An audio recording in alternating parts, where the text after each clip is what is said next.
더 큰 기쁨이 이깁니다 라는 제목입니다.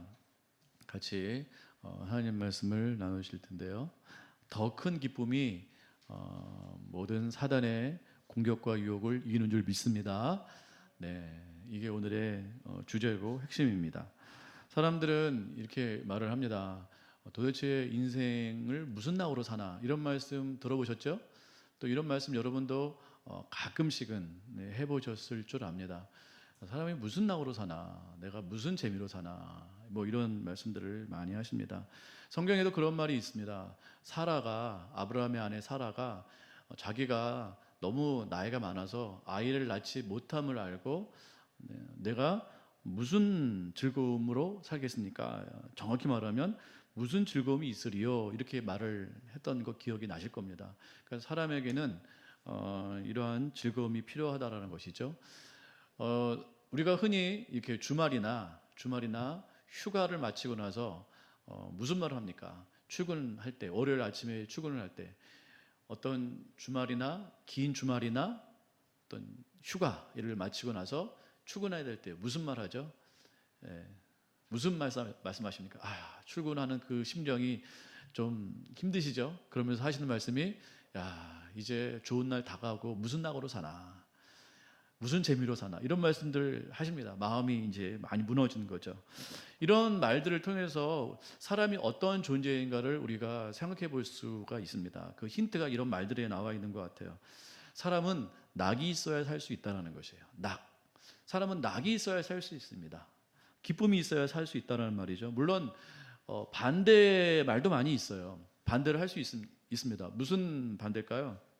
사람이 어떻게 기쁨으로만 살 수 있냐, 어떻게 낙으로만 살 수 있냐, 사람이 열심히 노력하고 물질도 있어야 되고 어느 정도 기반이 있어야지, 삶의 기반이 있어야지 무슨 소리 하는 거냐, 이렇게 말하는 사람들도 많이 있습니다. 맞는 얘기죠. 사람이 기본적으로 생계에 어떤 조건이 갖추어져 있어야 돼요. 그게 없으면 뭐 아무리 무슨 기쁨이 있고 뭐가 있어도 사실은 살 수가 없습니다. 맞는 말이죠. 그러나 그것이 다 구비가 되었더라도 우리가 정말 행복하게 살 수 있을까요? 우리나라 어떻죠? 우리나라는 이미 선진국이에요. 선진국이냐 아니냐 이러한 논란이 있는데 경제 규모나 또 여러 가지 우리나라의 그런 상황들을 보면 이미 선진국으로 들어섰습니다. 그러나 우리나라가 정말 행복할까요? 우리나라가 이렇게 잘 살게 되었어도요, 우리나라가 자살률이 1위예요. 그리고 OECD 국가 가운데 거의 꼴찌입니다. 뭐가요? 행복지수가. 그러니까 우리나라 사람들은 행복하지가 않아요. 경제적으로는 뭐 몇십 년 전보다 훨씬 잘 살게 되었죠. 이미 선진국입니다. 그럼에도 불구하고 그렇게 행복한 것 같지가 않아요. 자살을 많이 해요. 왜 그럴까요? 행복하지 않다라는 것이죠. 이건 뭐 우리나라뿐만 아니라 다른 선진국들도 마찬가지예요. 잘 산다고 하는 선진국들이 그렇게 행복하지가 않습니다. 뭐 미국도 행복지수가 그렇게 높지가 않아요. 오히려 뭐 저기 아프리카 사람들이나 뭐 이렇게 동남아시아 사람, 그런 나라에 사는 분들이 훨씬 더 행복 지수가 높아요. 도대체 왜 그럴까요? 우리가 이런 것들을 볼 때 사람은 어떠한 돈이나 경제적인 여건만으로 행복할 수는 없다. 물론 그것도 필요하지만 그것만으로는 행복할 수 없다라는 것이에요. 기쁨이 있어야 돼요. 뭔가 낙이 있어야 돼요. 낙. 여러분들의 낙은 뭡니까? 여러분들의 기쁨은 뭐예요? 여러분들 뭐 할 때 기쁘세요? 여러분들은 뭐 할 때 인생의 재미를 느끼십니까? 오늘의 주제입니다. 여러분들의 낙이 뭘까? 낙. 우리 배집사님, 박집사님, 낙이 뭐세요? 여러분들을 정말 즐겁게 하는 그 낙이 뭘까요? 사람이 낙이 없으면요, 이게 이제 중독으로 빠지게 됩니다. 좋은 낙이 있어야 되는데 안 좋은 기쁨과 쾌락과 이런 것들로 빠지게 되는 거예요. 그게 중독 아닙니까? 사람이 왜 중독에 빠질까요? 그 중독에 빠지는 이유는 거기에 뭔가 즐거움이 있기 때문에 그런 거죠. 그걸 끊지 못하는 거기 때문에 그게 중독이겠죠. 그래서 중독에 빠지지 않기 위해서는 그걸 대체할 수 있는 더 큰 기쁨이 있어야 돼요. 그게 이제 아주 중요한 비결이라는 것이죠. 여러분들에게 정말 인생을 이렇게 두고 사시면서 내 삶 가운데 낙이 뭘까? 한 번쯤은 이렇게 생각을 해보셨으면 좋겠어요. 한 분들 여쭤보고 싶은데 한번 마음속으로 대답을 해보세요. 여러분들의 기쁨이 뭘까요? 지금 베이징 동계올림픽 가운데 있잖아요. 이제 폐막이 얼마 남지 않았는데 1위가 어떤 나라인지 아세요? 미국일까요? 러시아일까요? 중국일까요? 아닙니다. 노르웨이가 1위예요. 노르웨이가 금메달 15개. 제가 어젯밤에 본 바로는 15개 1위입니다. 그 다음이 독일이고 10개예요. 그러니까 차이가 좀 많이 나요. 노르웨이는 어떻게 해서 이렇게 1위일까? 노르웨이 인구는 550만. 경기도 인구의 절반이 안 돼요. 550만 인구 가운데 금메달을 15개 땄대요. 우리나라는 2개. 그렇죠? 예. 중국이나 미국이나 몇 억이잖아요. 그럼에도 불구하고 러시아를 따라갈 수가 없어요. 550만인데도. 그런데도 따라갈 수가 없습니다.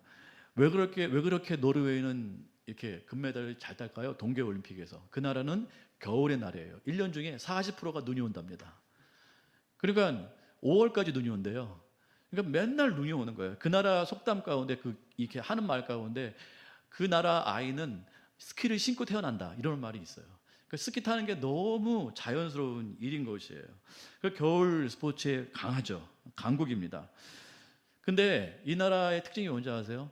이 나라는 이 노르웨이라는 나라는 금메달을 따도 포상금이 하나도 없대요. 우리나라는 얼마인지 아세요? 6,300만 원. 그리고 연금이 금메달 따면 한 달에 100만 원씩 나옵니다. 그러니까 기를 쓰고 올림픽을 따는 거예요. 올림픽에 금메달을 따려고 하는 것이에요. 싱가포르 같은 경우는 7억이 넘는다고 하더라고요. 그러니까 금메달 따면 7억이 넘는 거예요. 그러니까 정말 아주 기를 쓰고 따려고 하는데도 안 되는 거예요. 그렇게 따고 싶어도 안 되는 것입니다. 근데 노르웨이는 신기하게도 포상금이 0원이에요. 0원. 하나도 없어요. 아무것도 없어요. 그런데도 이렇게 올림픽에서 잘하는 거예요. 도대체 이유가 뭘까? 그 나라는 물론 이렇게 겨울 스포츠의 강국이기도 하지만 그 나라의 특징이 있답니다. 그 나라는 경쟁을 시키지 않는데요. 그러니까 스키 대회를 많이 한대요. 근데 스키 대회를 하면 1, 2, 3등이 정해지잖아요. 그런데도 그걸 개시를 하지 않는데요.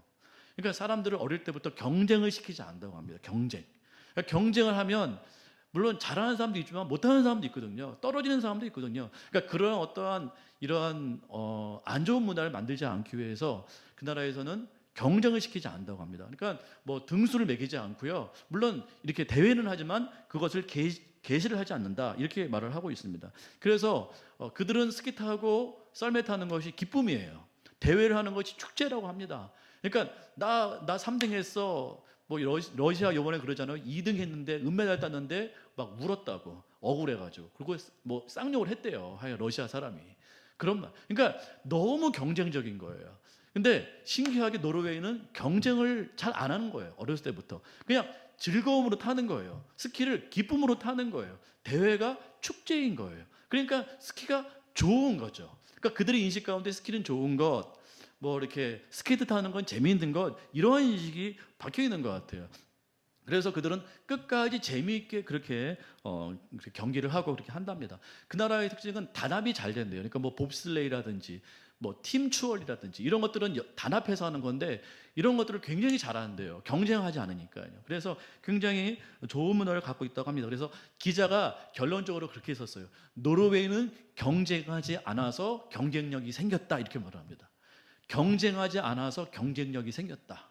그래서 금메달을 잘 딴다. 그래서 무엇을 말하는 것인가?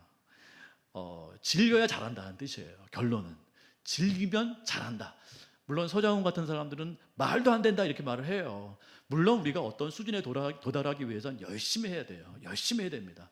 그래야 잘할 수 있어요. 그건 사실이에요. 그러나 그 이상으로 잘하기 위해서 끝까지 잘하기 위해선 즐겨야 돼요. 그게 정말 좋아야 돼요. 그렇지 않으면 오래 할 수도 없고 한계가 있다는 것이죠. 그래서 우리가 그걸 정말 잘하기 위해서 그걸 정말 즐기기 위해서는요. 그걸 좋아해야 돼요. 기쁨이 있어야 돼요. 그것에 기쁨이 있어야 돼요. 그러한 사람을 따라갈 수 없는 것입니다. 인류 최고의 주제인 사랑 여러분 어떻게 하십니까? 사랑을 열심히 하셨나요? 열심히 하면 사랑을 얻을 수 있을까요? 어떻게 생각하세요? 질문인데 여러분 열심히 하면 사랑을 얻을 수 있을까요? 얻을 수 있을까요? 없을까요? 얻을 수 있습니다. 열심히 노력하면 사랑을 얻을 수 있어요. 그죠? 열심히 여러분 우리 여기 집사님들 다 뭐 사모님 다 여자인데 어떤 남자가 여러분을 위해서 열심히 사랑해요. 열심히. 새벽같이 여러분 픽업하고 저녁 늦게까지 데려다주고 여러분에게 뭐 모든 걸 갖다 바치고 때마다 꽃과 선물과 뭐 금과 다이아 막 계속 갖다 바치고 모든 서비스를 다 하고 사랑할 만 하세요? 너무 좋죠. 벌써 막 분위기가 이렇게 좋아지려고 하는데, 예. 그런 사람 있으면 사랑이 돼요. 근데 그것만 가지고 사랑이 오래 지속될까요? 정말 사랑할 수 있을까요? 아니요. 내가 정말 좋아해야 돼. 물론 그래서 좋아할 수 있어요. 그러나 그런 조건만 가지고는 좋아할 수가 없어요. 저는 그런 사람 봤어요. 어떤 자매인데요, 의사하고 너무 결혼하고 싶대요. 그래서 의사를 만나가지고 이렇게 결혼을 이제 약속을 했대요. 근데 물어봤어요. 정말 좋아하냐? 안 좋아한대요. 내 스타일이 아니래요. 그런데 난 노력해서 그 사람을 사랑할 수 있을 자신이 있대요. 여러분 어떻게 생각하세요? 노력을 해서 내가 비록 내 스타일도 아니고 내가 내 마음 가운데 정말 사랑하는 마음이 없어도 그 사람이 의사이기 때문에 그걸 나는 좋아하기 때문에 나는 그 사람을 사랑할 자신이 있다. 여러분 가능하다고 생각하세요? 가능할 수도 있겠죠. 그러나 진짜 사랑은 아닐걸요. 아마 그 사람은 진짜 사랑을 찾을 수밖에 없을 거예요. 물론 감사하게 그러다가 진짜 사랑할 수도 있겠지만 그 사람이 진짜 사랑이 아니라면 그 사람은 반드시 언젠가는 진짜 사랑을 찾을 수밖에 없어요. 왜요? 조건이 영원하진 않거든요. 정말 좋아해야 돼요. 정말 좋아해야 그걸 즐길 수 있고 사랑할 수 있고 오래 갈 수 있고 심지어 영원할 수 있습니다. 정말 사랑할 수 여러분 정말 사랑하는 것이 무엇이에요? 여러분의 진짜 기쁨이 무엇이에요? 뭘 생각할 때 가장 행복하고 만족하세요? 질문입니다. 계속 지금 질문하고 있는데 여러분들은 제 질문을 회피하고 계세요. 여러분 어떤 유명한 철학자가 굉장히 유명한 철학자요, 뭐 저자요 이렇습니다. 이런 사람이 자기 모교에서 강의를 했대요. 모교에서 이제 축사를 했는데 이렇게 이 사람 불신자예요. 예수를 안 믿는 사람인데 이렇게 했답니다. 사람은 반드시 무엇인가 예배하는 존재다. 이 사람은 불신자임에도 불구하고 이걸 깨달은 거예요. 사람은 반드시 무엇인가 예배하는 존재다. 근데 어떤 사람들은 그것이 하나님이라고 말을 하는데 하나님을 예배해야 된다고 말을 하는데 난 잘 모르겠다라고 그렇게 연설을 했어요. 그리고 이 사람 얼마 있다가 자살했습니다. 이 사람 너무 안타깝지 않아요? 거의 진리에 거의 도달했어요. 사람은 뭔가를 예배하고 어떤 걸 경배하는 존재라는 것까지 깨달았는데 그 대상이 하나님이라는 사실은 못 깨닫고 죽었어요. 실제 있었던 이야기입니다. 사람은 뭔가를 예배해야 되는 존재예요. 예배할 수밖에 없는 존재예요. 동물하고는 달라요. 우리는 먹고 사는 것에 만족할 수 없어요. 뭔가를 예배한다는 건 뭔가를 사랑한다는 뜻이에요. 우리가 사랑하는 것을 예배하지 않습니까? 사랑하지 않는데 예배할 수 있나요? 우리는 뭔가를 사랑하는 존재예요. 사랑할 수밖에 없는 존재예요. 또 그것을 예배하는 존재입니다. 우리가 사랑하는 것이 곧 뭐예요? 예배하는 것이에요.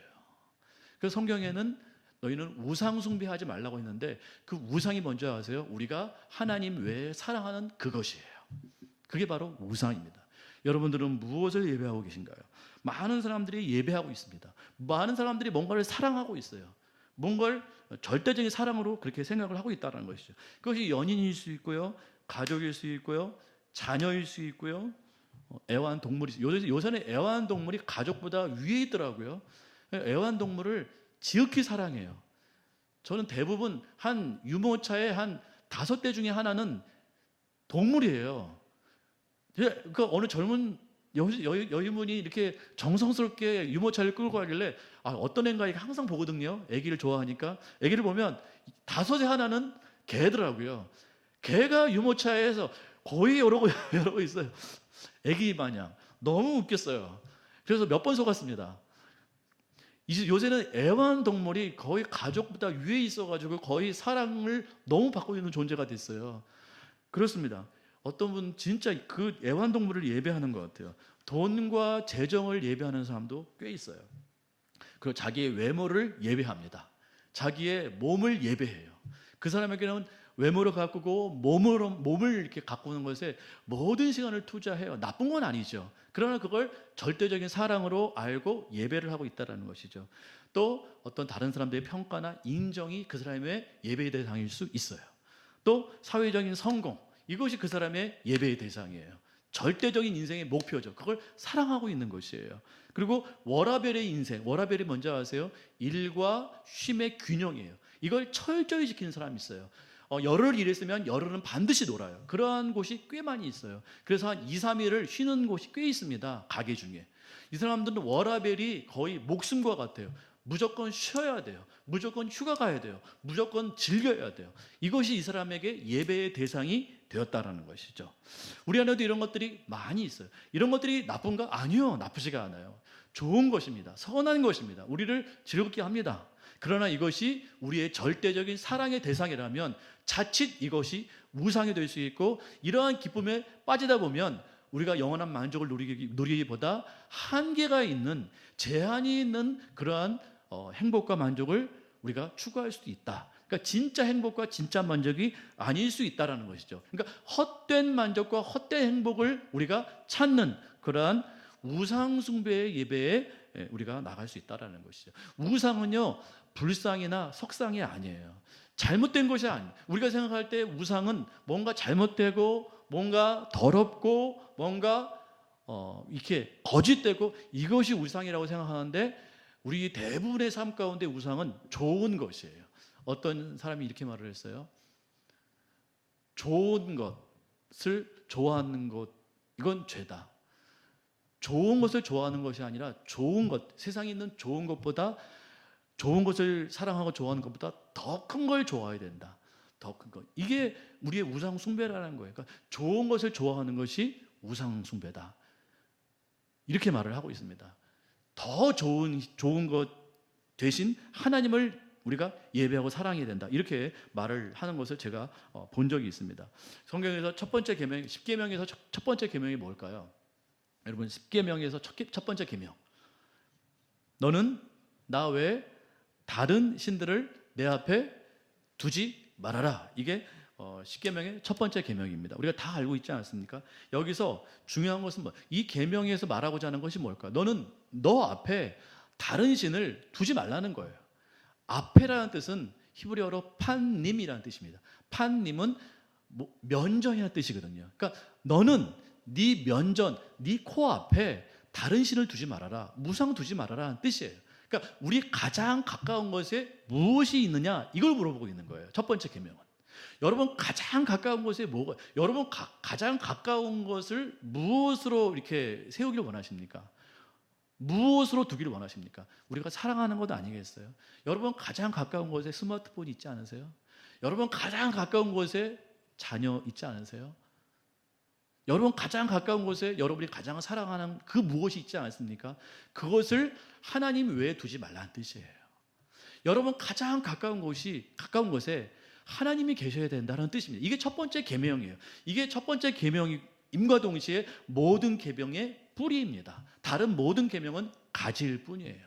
그러니까 하나님을 사랑하면, 하나님을 가장 가까이 두면 모든 계명은 저절로 지켜지게 된다는 뜻입니다. 1계명을 반드시 지켜야 돼요. 여러분 가장 가까운 곳에 하나님이 계시지 않으면 여러분 모든 계명을 어기는 것과 똑같은 것이에요. 왜요? 무엇을 행해도 내 가장 가까운 곳에 하나님이 계시지 않으면 그건 위선이고 우상 숭배이기 때문에 그렇습니다. 이건 너무너무 중요한 사실이에요. 내가 뭘 해도, 내가 주님의 일을 한다고 해도, 내가 뭔가를 순종했다고 해도 내 가장 가까운 곳에 하나님이 계시지 않으면 그것조차 우상 숭배가 될 수 있다는 것이에요. 많은 사람들이 그렇지 않습니까? 열심히 예배를 해요. 기도 열심히 해요. 성경도 열심히 읽어요. 열심히 예배에도 참석해요. 그러나 가장 가까운 곳에 하나님이 계시지 않는 사람들이 너무 많아요. 그런 사람들은 그러한 좋은 일을 행함에도 불구하고 그 사람은 우상 숭배를 하고 있다라는 것이죠. 그러니까 우상은 나쁜 게 아니에요. 좋은 것이에요. 우리의 기도가, 우리의 예배가 우상 숭배의 대상일 수 있다는 거예요. 난 예배했으니까, 난 기도했으니까, 나는 헌금했으니까, 나는 모든 걸 다 했어. 이게 우상일 수 있다는 것입니다. 내 가장 가까운 곳에 하나님이 계셔야 돼요. 내 가장 가까운 곳에 하나님이 계시면 모든 계명은 저절로 해결이 되는 것이에요. 하나님을 가장 가까운 곳에 두시는 여러분 되시기를 간절히 축원합니다. 예수님께서 어떤 율법사가 왔어요. 예수님, 모든 계명 중에 가장 최고의 계명이 무엇입니까? 라고 물었습니다. 예수님께서 뭐라고 말씀하셨을까요? 뭐라고 말씀하셨죠? 예수님, 뭐가 가장 큰 계명이에요? 율법사에 가장 큰 관심이겠죠? 이 사람은 법을 다루고 있는 사람이기 때문에 무슨 계명이 최고의 계명인지 예수님께 물어봤어요. 예수님께서 뭐라고 말씀하셨죠? 두 마디로 말씀하셨죠? 뭐죠? 첫째 계명, 첫째는 뭐죠? 하나님을 사랑하고, 둘째는 내 이웃을 사랑하라. 이게 가장 큰 계명이라고 예수님께서 직접 말씀하신 것. 이 계명의 핵심이 뭘까요? 이 계명의 핵심, 사랑이에요. 하나님을 사랑하라고 말씀하시잖아요. 계명의 핵심은 사랑이에요. 하나님을 사랑하면 모든 것은 끝난다라는 거예요. 하나님을 사랑하면 이웃을 사랑할 수밖에 없는 것이에요. 여기에서 가장 중요한 단어는 사랑이에요. 사랑. 우리는 사랑한다 그러면요, 뭐라고 무슨 생각을 하냐면 뭔가를 순종한다고 생각해요. 여러분, 하나님을 사랑하세요 그러면 딱 드는 생각이, 우리의 띵킹 시스템이 순종해야지, 순종하라는 말이구나, 예배에 참석 잘하라는 말이구나, 헌금 생활 열심히 하라는 말이구나, 봉사라는 말이구나. 우리는 자동적으로 이렇게 생각을 해요. 안 그러세요? 여러분, 하나님을 사랑하십니까? 이렇게 앞에서 물어보면 벌써 두려운 거예요. 두려운 마음이 들고, 뭔가 내가 뭘 불순종했지? 내가 뭘 잘못했지? 이렇게 생각한단 말이에요. 근데 사랑은 그게 맞나요? 사랑이 의무인가요? 사랑이 행위인가요? 사랑이 어떠한 규칙인가요? 여러분, 사람을 그렇게 하세요? 배집사님, 오늘 내가 남편을 3번 내가 발 닦아줘야지, 오늘 내가 밥을 딱 3번 해줘야지, 사랑한다고 5번 말해줘야지, 이렇게 규칙 세워놓고 하세요? 그게 사랑이에요? 여보, 내가 5번 얘기했어, 이제 끝났어, 더 이상 말하지 마, 5번 채웠어, 이거 사랑이에요? 내가 10번 당신에게 심부름 해줬어, 더 이상 시키지 마, 이게 사랑이에요? 근데 우리가 하나님을 사랑할 때 꼭 그렇게 해요. 하나님을 사랑한다고 할 때 항상 뭔가 조건적으로, 의무적으로 사랑을 해야 된다라고 생각을 해요. 여러분, 하나님 사랑하십니까? 그러면 내가 뭐 잘못한 게 있나? 내가 뭔가 하나님 앞에 뭔가 불충한 게 있나? 이렇게 생각을 한다고요. 여러분, 정말 하나님을 좋아해야 돼요. 하나님을 정말 좋아하고 정말 사랑하면 모든 계명은 저절로 지킬 수밖에 없는 거예요. 옛말에 아내가 이쁘면 처가댁 말뚝에 절을 한다는 말이 있어요. 처가댁 말뚝에 누가 절을 하겠습니까? 어떤 사람이 절을 하겠습니까? 아내가 이뻐야 하는 거예요. 하나님을 사랑하면 하나님의 계명 앞에 저절로 머리가 숙여지게 돼 있어요. 이게 순종의 원리인데, 우리는 하나님을 사랑하지 않고 그건 빠지고 그냥 규칙만 지키려고 해요. 규칙. 오늘 내가 예배 몇 번 드렸나? 내가 기도 생활 몇 번 했나? 오늘 내가 묵상 빼먹진 않았나? 오늘 어떻게 했나? 이것만 생각하는 거예요. 그리고서 하나님을 사랑했대요. 그건 하나님을 가장 가까이 두는 모습이 아닙니다. 내 가까이에 하나님이 있는 게 아니에요. 하나님을 정말 사랑의 대상으로 우리가 그분을 그렇게 섬겨야 되는 것이겠죠. 하나님이 정말 좋아요. 여러분, 하나님 정말 좋으세요? 혹시 지옥 가는 게 두려워서 하나님을 사랑하는 거 아닙니까? 질문인데 여전히 저를 회피하시네요. 정말 사랑하세요? 하나님이 그 누구보다도 가장 좋으세요? 정말 좋으세요? 제가 이렇게 또 다그쳐서 부르니까 저것도 대답 안 하면 큰일 나겠구나. 이것도 사실 율법이죠. 하나님을 정말 좋아하시고 하나님을 정말 기뻐하셔야 돼요. 제가 어제 아침에 딱 일어나면서 그 생각을 했어요. 하나님은 도대체 뭘 좋아하실까? 갑자기 일어나자마자 그 생각했어요. 꿈에서 무슨 꿈을 꿨는지 모르겠는데, 하나님은 뭘 가장 좋아하실까? 여러분, 하나님 뭘 제일 좋아할 것 같으세요? 하나님이 뭘 제일 좋아? 저는 하나님이 저를요 감찰하신다. 여러분, 하나님께서는 감찰하신다. 그 앞에 뭐가 있죠? 눈동자. 이 말 때문에 우리는 너무 괴로워요. 하나님이 우리를 눈동자같이 지켜보신대요. 그 하나님의 사랑이라기보다도 우리를 감찰하고 우리를 관찰하시고 우리의 일거수일투족을 이렇게 주목하여 보시는 그 하나님으로 우리는 인식이 돼요. 그래서 하나님은 뭘 좋아하실까라고 생각할 때 사랑보다는 뭔가 하나님 앞에 바른 모습, 실수하지 않는 모습, 뭔가 정직한 모습, 죄 안 짓는 모습을 먼저 생각해요. 근데 정말 하나님이 기뻐하시는 건 그런 걸까요?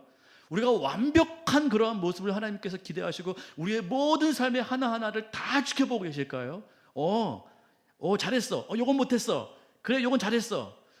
이거 아니지. 하나님은 이렇게 우리의 하나하나를 아주 세세하게 바라보시면서 그렇게 우리 행동을 그렇게 관찰하시고 그렇게 통제하실까요? 하나님께서 원하시는 게 정말 그런 걸까요? 우리 하나님 벌벌 떨면서 하나님께서 날 지켜보시니까 실수하지 말아야지, 죄 짓지 말아야지. 우리는 그게 하나님의 기쁨이라고 생각하시나요? 정말 우리를 향한 하나님의 기쁨이 뭘까요? 하나님께서 우리의 뭘 볼 때 가장 기뻐하실까요? 여러분의 자녀 뭐 할 때 가장 기쁘세요? 생각해 보셨나요? 질문입니다. 한번 지금 생각해 보세요. 과연 내 인생을 두고 하나님의, 우리가 자녀인데 하나님께서 날 보고 뭘 제일 기뻐하실까? 내가 뭐 할 때 하나님께서 기뻐하실까? 여러분 한번 생각을 해봤으면 좋겠어요.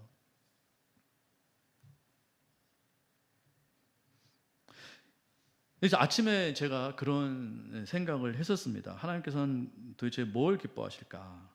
근데 제가 이렇게 나름 생각한 건 우리가 우리의 삶 가운데 실수하지 않고 정말 죄를 하나도 안 지으려고 노력하고 하나님께서 말씀하신 그 명령과 규칙들을 하나하나 다 지켜내고 모든 예배에 다 참석하고, 물론 예배 참석하는 건 중요해요. 수요 기도에 나오시기 바랍니다. 중요한 거예요. 근데 그걸 다 해야 하나님께서 기뻐하고 기도 생활 반드시 해야 기뻐하고, 하나님은 정말 그걸 기뻐하실까? 완벽한 걸 기뻐하실까? 하나님의 마음을 한번, 기도하시는 마음으로 한번 바라봤으면 좋겠어요. 하나님께서 도대체 뭘 기뻐하실까? 성경을 한번 창세기부터 요한계시록까지 한번 보시면서 하나님의 사랑이라는 관점으로 바라보시면서 성경을 한번 여러분 그렇게 묵상해 보셨으면 좋겠어요. 그 가운데 한번 질문해 보세요. 이 성경을 우리가 읽고 있는데 과연 하나님께서 뭘 기뻐하실까? 과연 이걸 생각을 해봤으면 좋겠다라는 것이죠. 하나님께서는요, 제가 생각할 때 하나님을 정말 좋아할 때 하나님은 기뻐하실 것 같아요. 하나님의 자녀잖아요. 여러분의 자녀가 여러분을 좋아하고 여러분을 사랑할 때 여러분 기뻐하지 않으세요? 여러분의 자녀가 완벽할 때 기뻐하세요? 완벽하게 행동하고 하나도 속색이지 않고 모든 걸 다 해내고, 근데 내 가까이에 있지는 않아. 의무적으로만 전화를 1년에 2번만 해. 내 생일 때 그리고 명절 때 딱 전화해. 그 기도 아니에요? 그때만 딱 기도하고 나 의무 다 했다. 이러한 자녀 좋으세요? 그 자녀는 완벽해. 그런 자녀 기쁘세요? 손. 하도 대답을 안 하시니까. 그런 자녀 좋으세요? 징그럽지 않으세요? 너무 정 떨어지지 않으세요? 하나님 마음도 같지 않을까요? 우리가 모든 걸 완벽하고 정확히 기도하고 정확히 예배하고 그걸 과연 기뻐하실까? 근데 하나님은요, 우리가 하나님을 정말 즐거워할 때 하나님은 우리를 기뻐하실 것 같아요. 하나님이 너무 좋은 거예요. 그냥 이유 없이 좋은 거예요. 하나님이. 그냥 하나님과 있는 게 제일 기뻐. 그냥 하나님과 있는 게 너무 행복한 거야. 우리 자녀가 우리 앞에서 재롱 떨고 나를 기뻐해주고 나와 대화해주고, 이게 제일 기쁘지 않으세요? 자녀가 용돈 줄 때 더 좋으세요? 물론 그것도 기쁘죠. 그것도 행복하죠. 그러나 저는 자녀가 없어서 모르겠지만 이게 생각을 해보면 아마 자녀가 우리를 기뻐할 때 우리도 기쁘지 않을까, 그런 생각을 하게 됩니다. 다윗을 볼까요? 다윗은 죄가 없었죠? 완벽했죠? 아니요. 다윗은 왕으로서 엄청난 죄를 지은 사람이에요. 그의 권력을 가지고요, 위력 강간을 했어요. 자기의 권력을 가지고 강간을 했어요. 그리고 자기의 능력을 가지고, 그 왕의 능력을 가지고 밧세바의 아내, 자기가 강간했던 그 밧세바의 남편을 죽여버렸어요. 그는 강간한 사람이고 그는 살인자입니다. 완벽과는 거리가 먼 것 같아요. 그리고 인구를 계수해가지고요, 자기의 권력의 안정을 꾀했어요. 하나님을 제쳐놓고요. 하나님께서 세워주신 권력이거든요. 근데 하나님을 제쳐놓고 인구수를 조사해가지고 자기의 어떤 정치 세력의 기반을 잡으려고 했어요. 그걸 죄라고 분명히 말씀하셨거든요. 다윗은 실수가 많은 사람이었어요. 그럼에도 불구하고 하나님은 다윗을 어떻게 평가하셨어요? 내 마음에 합한 자라고 말씀하셨어요. 합하다라는 건 하나님께서 그 마음과 같다라는 뜻이거든요. 어떻게 그럴 수 있을까? 이렇게 죄 많은 사람이. 모세를 볼까요? 모세는 완벽했을까요? 모세는 완벽하지가 않았어요. 일단 하나님을 거부해서 하나님의 명령을 거부한 사람이 아니에요. 80세까지 하나님의 명령을 거부하고 도망간 사람.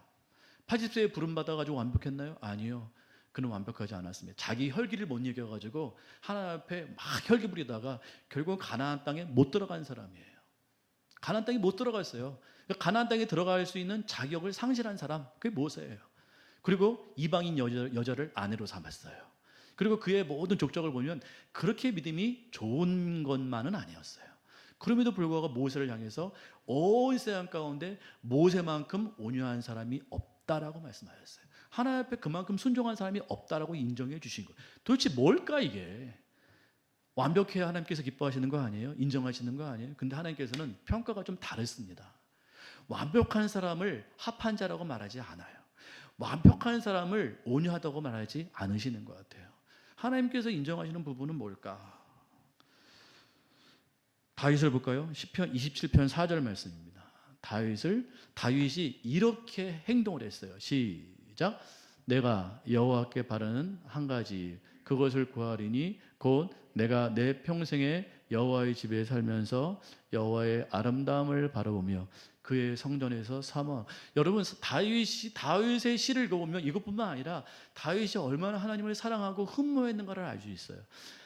이거 다윗이 지은 시거든요. 다윗이 지은 고백의 시인데 자기가 평생에 바라는 한 가지 일이 있대요. 여러분을 두고 한번 생각을 해보세요. 다윗이 일평생을 두고 바라는 그 한 가지 일이 뭐냐? 내가 그것을 구하고 싶다. 내 평생에 여호와의 집에 살고 싶다. 여호와의 집에만 살고 싶대요. 그리고 여호와의 아름다움만 바라보고 살고 싶대요.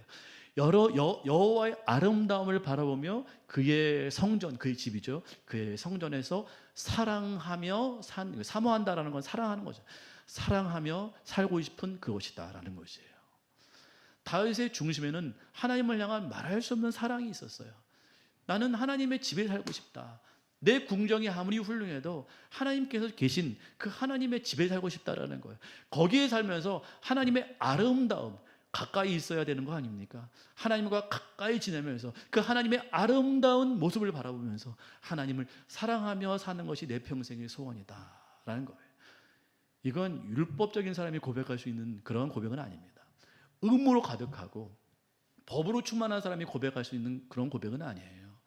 진짜 사랑이 넘쳐날 때 할 수 있는 고백입니다. 다윗은 흠결이 많았지만 하나님을 향한 사랑이 뜨거웠던 사람이에요. 하나님을 너무너무 좋아했어요. 다윗을 보면 하나님을 너무 좋아했던 흔적이 곳곳에서 발견이 돼요. 성경에 보면 너무너무 하나님을 사랑했어요. 하나님 옆에만 있고 싶었어요. 다윗을 볼까요? 다윗은 이런 고백을 했습니다. 이런 고백을 했죠. 오늘 본문인데 다시 한번 읽어볼게요. 시작. 믿음으로 모세는 장성하여 바로의 공주의 아들이라 칭함 받기를 거절하고 도리어 하나님의 백성과 함께 고난받기를 잠시 죄악의 낙을 누리는 것보다 더 좋아하고 그리스도를 위하여 받는 수모를 애굽의 모든 보화보다 더 큰 재물로 여겼으니 이는 상 주심을 바라봅니다. 여러분 이 본문을 잘 보세요.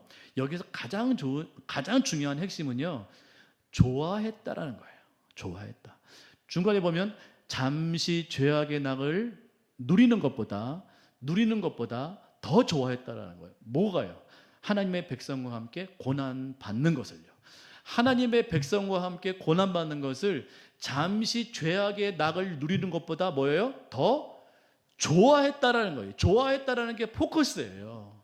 그러니까 하나님을 선택하는 게 이 모세의 뭐예요? 기쁨이었어요. 이게 좋아함이었어요. 이게 낙이었어요. 그러니까 하나님이 정말 좋은 거예요. 그러니까 하나님의 백성과 함께 고난받는 게 좋은 거예요. 그러니까 아내가 좋으면 처갓집 말뚝에다 절을 하는 거예요. 이건 의무가 아니고 어떠한 명령이 아니에요. 순종이 아니에요. 내 기쁨이에요.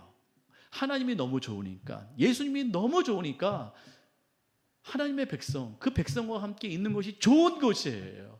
잠시 죄악의 낙을 누리는 것보다. 세상에서 잠깐 주는 낙이 있어요. 그러니까 유혹이고, 그러니까 시험이죠. 그러니까 중독이고요. 그러니까 세상에서 주는 그 잠깐의 찰나의 기쁨이 있습니다. 그러니까 그걸 끊지 못하니까 계속해서 중독에 빠지잖아요. 근데 그 기쁨보다 이게 비결이에요. 죄를 이기는 비결이요, 중독을 이기는 비결입니다. 그러한 잠시의 기쁨보다 하나님이 너무 기뻐서 하나님의 백성과 함께 그 고난받는 것이 이 모세에게는 훨씬 더 좋은 것이에요. 여기에서 이 어떤 고난은, 하나님의 백성의 고난은 모세 바로의 궁정을 떠나서 하나님의 백성과 함께 있는 것을 말하는 거예요. 거기에서 이제 건져 나오는 것을 말하는 것입니다. 그게 더 좋은 것이에요. 거기에 주체는 하나님이기 때문에 그렇습니다. 그게 좋은 거예요. 그게 좋아야 잠시 누리는 죄악의 그 낙을 이길 수 있다라는 뜻이에요. 모세는 그런 사람이었어요. 그렇게 평가를 받고 있다라는 것입니다. 이 말씀 보실까요? 출애굽기 33장 15절 말씀, 모세의 고백입니다. 시작. 모세가 여호와께 아뢰되 주께서 친히 가지 아니하시려거든 우리를 이곳에서 올려보내시. 제가 이것도 여러 번 설교했어요. 모세, 하나님께서 제안을 했죠. 금송아지의 죄를 지으니까 하나님께서 나는 가지 않겠다. 그러나 너희가 가나안 땅에 들어갈 수 있는 모든 조건을 내가 다 만들어 줄게. 대적 다 물리쳐 줄게. 뭐 필요한 것 다 대줄게. 길을 열어줄게. 너희가 안전하게 가나안 땅에 들어갈 수 있어. 내가 그렇게 해줄게. 하나님의 파격적인 조건이었어요. 제안이었어요. 근데 모세가 이걸 받아들였나요? 아니요. 저는 못 갑니다. 우리는 못 갑니다. 왜요? 우리와 함께 하나님께서 가지 아니하신다면 우리는 가지 않겠습니다. 이게 하나님의 마음에 합한 거예요. 그래서 모세는 온유한 사람으로 인정받은 거예요. 조건이 아니고 순종이 아니고 명령이 아니에요. 그냥 조건이 필요 없어요. 다른 거 필요 없어요. 하나님이 우리와 함께 가지 않으면 우리는 가지 않겠습니다. 이게 모세의 진심이었거든요. 좋아하지 않는 사람이 어떻게 이렇게 고백할 수 있겠습니까? 사랑하지 않으면 어떻게 이렇게 고백할 수 있겠어요? 우리는 좋아요 하나님, 너무 파격적이에요. 하나님은 둘째치고 가나안 땅, 우리가 좋아하는 성공, 우리가 좋아하는 그 목적, 그것만 할 수 있다면 저는 좋아요. 오케이, 땡큐예요 주님. 우리는 그렇게 고백하지 않습니까? 그러나 모세는 달랐다라는 것이죠. 하나님이 좋았어요. 하나님 없이는 그 어떤 조건도 필요 없습니다. 그 어떤 가나안 땅도 우리는 가지 않겠습니다. 하나님이 함께 가셔야 됩니다. 하나님이 얼마나 기쁘셨을까요? 하나님이 정말 좋아하는 건 이것 아닐까요? 하나님이 정말 좋아하는 것은, 우리를 향해 기뻐하는 것은 바로 이러한 우리의 사랑이겠죠. 우리의 그러한 좋아함이겠죠. 하나님이 이걸 기뻐하신다라는 것입니다.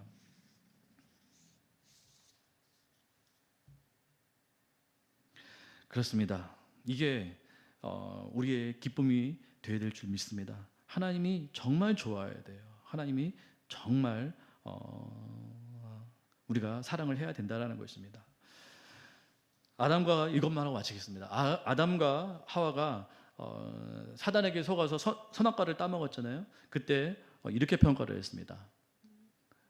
자, 아담과 하와가 선악과를 보고 이렇게 평가를 했어요. 다 같이 읽습니다. 창세기 3장 5절과 6절 시작. 너희가 그것을 먹는 날에는 너희 눈이 밝아져 하나님과 같이 되어 선악을 알 줄 하나님이 아심이니라.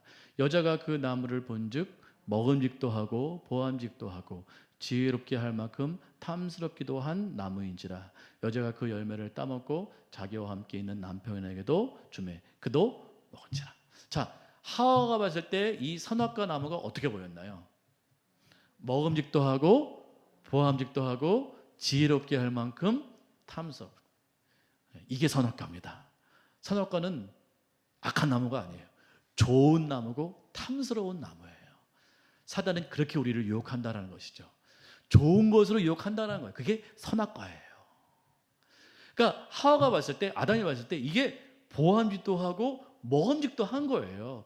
탐스러운 거예요. 우리가 그렇지 않나요?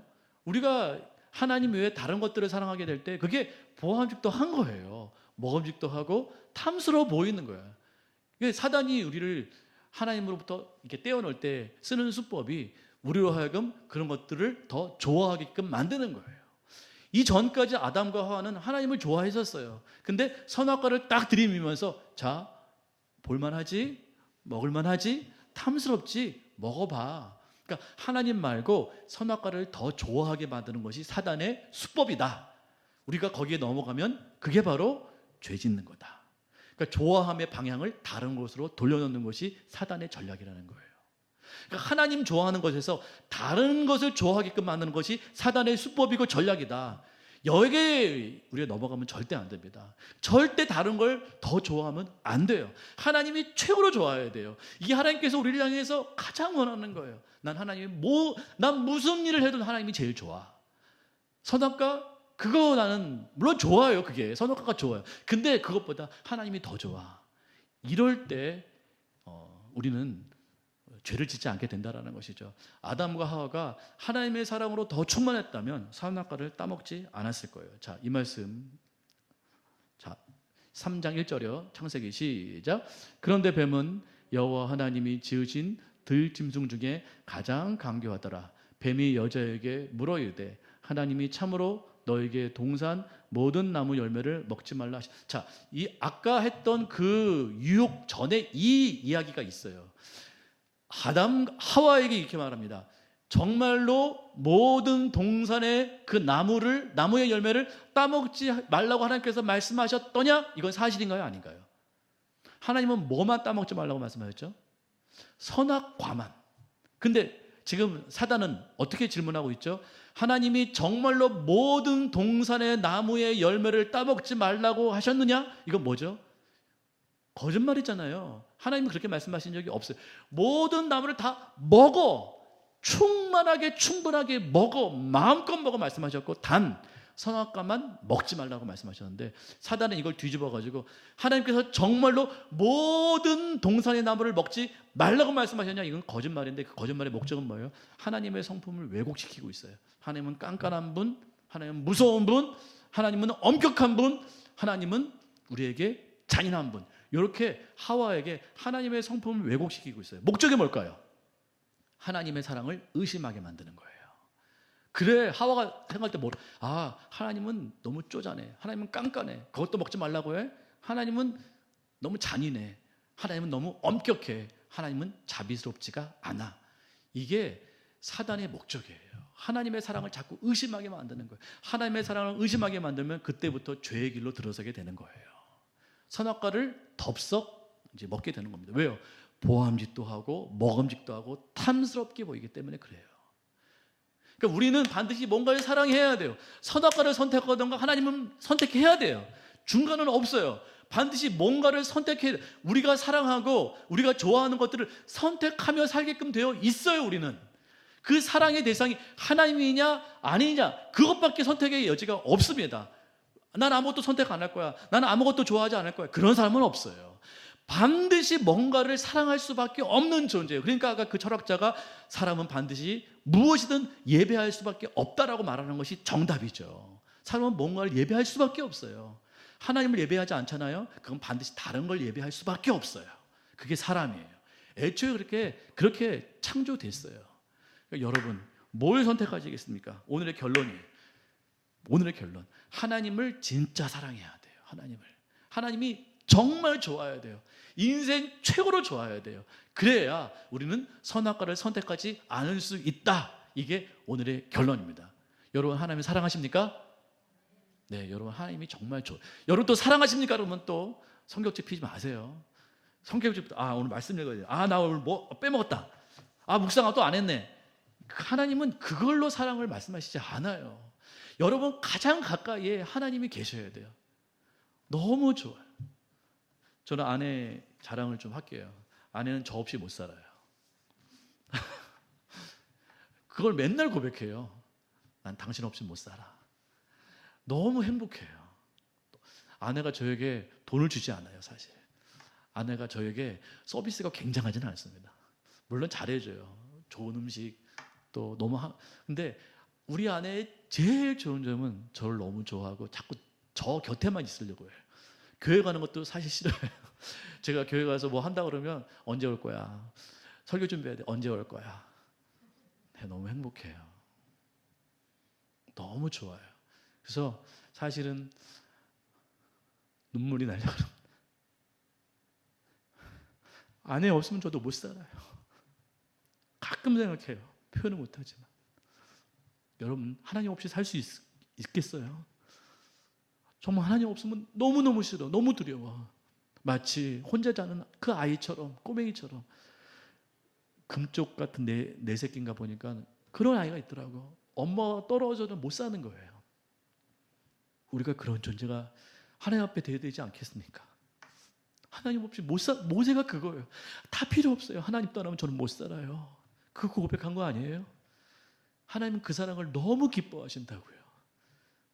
우리가 뭐 지키는 우리가 순종한 이거 하나님 물론 좋아하시지만 하나님은 그걸 최고로 기뻐하지 않으십니다. 여러분의 사랑을 기뻐하세요. 기도하겠습니다.